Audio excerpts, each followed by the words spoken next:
kinall out nga ang sikat na komedyante dahil naging insensitive daw ito sa pagbibitaw ng salitang lubid. Iniinganyo niya na pwede namang magpatiwakal ang isang tao. Talaga namang bastos din ang bunganga ni Joey De Leon. At walang dapat sinuhin, kung sino ang nagkamali dapat parusahan. Walang kaibigan, walang kamag-anak. At si Atasha Mulak, formal nang ipinakilala bilang legit Dabber Cats. Gaya ni May Mendoza, isa siya sa pasisikatin ng TVJ.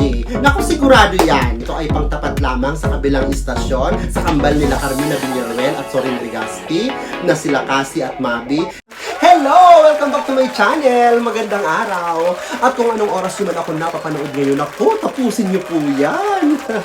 Paki-like, paki-share at mag-iwan po ng komento. Pero magpakabait at huwag pabibiktima sa clickbait! At dahil walang maling opinyon, tayo po ay makikiusyoso sa bawat kwento. Tayo ay makikisali pero hindi makikigulo. At ako, ang inyong marites na maghahatid sa inyo ng mga intriga, Lenya Chikadora! At eto ang latest!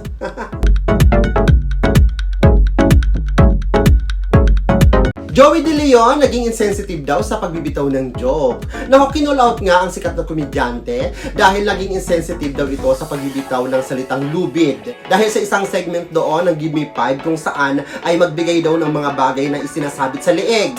At medyo nahirapan ang contestant at hindi nasagot ng buo at kompleto. So si Joey De Leon ang nagsabi ng lubid na sinasabing pwede raw isabit sa leeg.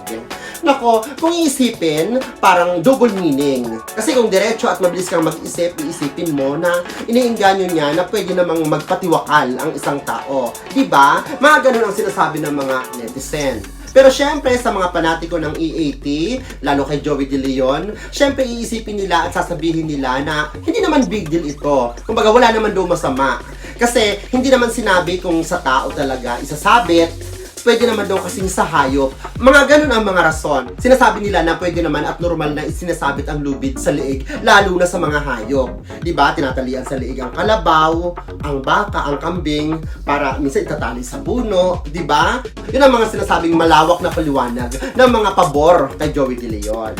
At sinasabi rin doon na kilala naman daw natin ang komedyante, witty at medyo double meaning mag-joke. At kung ano-ano pang mga komento at marami ang nagsasabi doon na palampasin na lamang dahil hindi naman talaga actual na sinabi na isabit sa leeg at magpaka-chorba, diba? At hindi naman daw inaksyon, kagaya raw sa kabila na kinudlit pa ng daliri at sinubo-subo, hinimod-himod habang kikilig-kilig. So yun ang mga rason ng mga panatiko.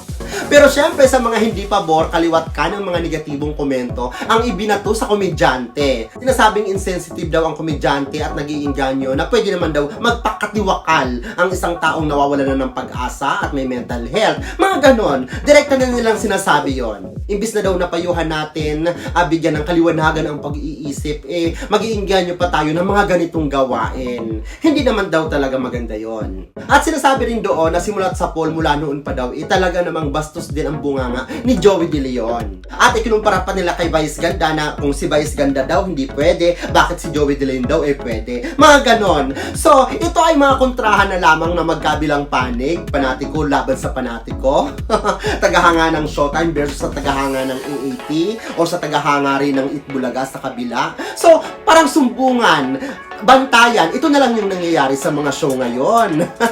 Pero wag po tayo mag-alala dahil ito ay nakarating na sa kamalayan ng MTRCB. Ibig sabihin, pag-aaralan na nila ito at bibigyan talaga ito ng pansin.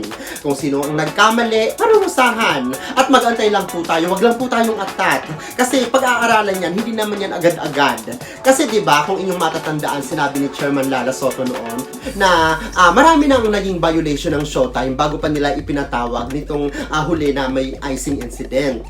At ang Itbulaga naman ay may mga violation na rin kagaya ng pagmumura ni Wally Bayola na kahit hindi nakita sa television, inarinig talaga na nagsalita ng hindi maganda ang komedyante. So pare-pareho silang may mga violation na pinag-aaralan at nag-aantay sila ng desisyon. At umasa tayo na hindi magiging bias si Lala Soto. Gagawin niya ang trabaho niya sa tulong ng mga miyembro ng MTRCB, sa mga adjudication committee. Marami silang magdidesisyon. Hindi lamang siya. So, maghintay tayo, wag tayong mainip at maniwala tayo na mailalatag ang tamang hustisya. Kung sino ang nagkamali, parusahan. Kung sino ang nagkaroon ng mga violation, bigyan ng sanction. Diba? Ganun lang. Naku, tama na ang mga haka-haka. Tanggapin natin ang desisyon sa isang ahensyang silang pinagkatiwalaan ng gobyerno at sila ang may karapatan sa bawat programang lumalabas sa pelikula at telebisyon. Okay? Pero para sa akin may advantage din ito kasi parang ang mga tao ay nagiging aware, nagmamatsyag, tinitingnan ang mga dapat at hindi dapat, nag-iingay. Diba? Maganda yan. At pwede naman talagang magreklamo, magsumbong sa MTRCB. At syempre, magre-review sila. Titingnan nila kung nalabag ang Presidential Decree 1986 sa mga implementation ng rules and regulation. So, pag-aaralan nila ng husto. At walang dapat sinuhin. Kung sino ang nagkamali, dapat parusahan. Walang kaibigan, walang kamag-anak. Pero paborito sa kanila sa AAT. Kasi di ba ang lahat ng tao ngayon ay curious, nag-aabang, nag-aantay, tututok sa kanilang programa. Di ba? Pero para sa akin maganda yan, nag-aabang, nagbabantayan, pero sana maging responsable at matalinong pamamaraan. Hindi sa kanya-kanyang interes, kundi sa kapakinabangan ng mamamayan, lalong-lalo na ang kabataan. At eto pang chika.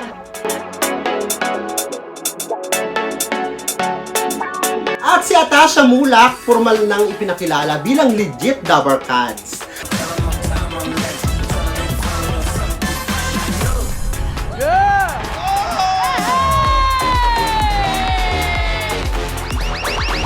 Dabber Cats, Summer News, Dabber Cats, Atasha Mulak!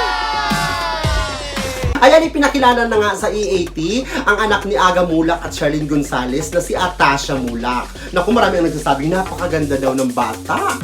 Sosyal, maganda, sophisticated, at kung ano-ano pang mga magagandang komento ang ibinato sa dalaga. Naku, marami ang nag-congratulate at masayang-masaya sila para kay Atasha. Kung matatandaan si Atasha ay pumirma sa Viva Artist nitong mga nakaraang buwan lang. So bago pa lang mag-aartista.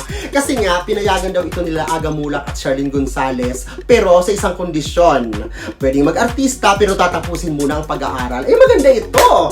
Magandang huwaran para sa mga kabataan. Kasi di ba dapat pag-aaral muna ang unahin at tupagin higit sa kung ano paman. Sinasabi nga na ang edukasyon ay hindi mananakaw sa'yo. Di ba? So, nag-antay ang showbiz at ito ang tamang panahon para kay Atasha. Siya ay magdadagdag ng saya at tuwa sa inaabangang noontime show na EAT. At marami ang mga nagsabi na kagaya ni May Mendoza, isa siya sa pasisikatin ng TVJ. Naku, sigurado yan. Kung magtsatsaga, gagalingan at magiging professional, naku, ihahatid siya sa tagumpay. Kasi di ba wala pa rin naman tayong nakikita kung anong gagawin niya. Sa acting ba, sa singing, sa dancing. So, aabangan natin. Pero kung ano man ang talento, pwede namang hasain. Pwedeng i-workshop. So, pwedeng pag-aralan ang lahat ng mga yan. Pero, ang pakikitungo, syempre ang maganda ang pakikisama sa mga artista, ang pakikitungo sa mga staff and crew ay napaka-importante. Pagkakaroon ng respeto, mababang loob at magandang pag-uugali ang dapat i-maintain. Diba? Para magtagal ka sa showbiz. Alam ko yun. Charot. At marami rin ang nagsasabi na isusunod na at ipapakilala din ang kanyang kakambal na si Andres Mulak. Naku, napakagwapo, matangkad, mistiso, talagang manang-mana sa ama. Gwapong-gwapo. Naku, total package. Kaya dapat galingan nila. Bagaman marami ang nagsasabi na ito ay pangtapat lamang sa kabilang istasyon sa Itbulaga ng GMA7, sa kambal nila Carmina Villaruel at Sorin Rigaspi, na sila Cassie at Mabi. Naku, kahit ano pa yan, magbanggaan, magpasiklaban, magkalaban, basta healthy competition, di ba? At ang makikinabang ang mga artista. Meron silang mga trabaho, di ba? Kaya congratulations at good luck sa inyo, Atasha at Andres. Naku, galingan nyo! Good luck!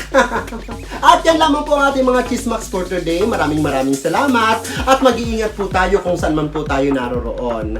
At kung kayo po ay may mga opinion, suggestion, reaction, i-comment down below. At palagihang lambing sa tagapanood sa akin na kung kayo po ay hindi pa nagsusubscribe, mag-subscribe na kayo. Hit the bell button para updated kayo sa mga chismax at ganap ng inyong all-around kasama at kachika, Nanya Chika Dora!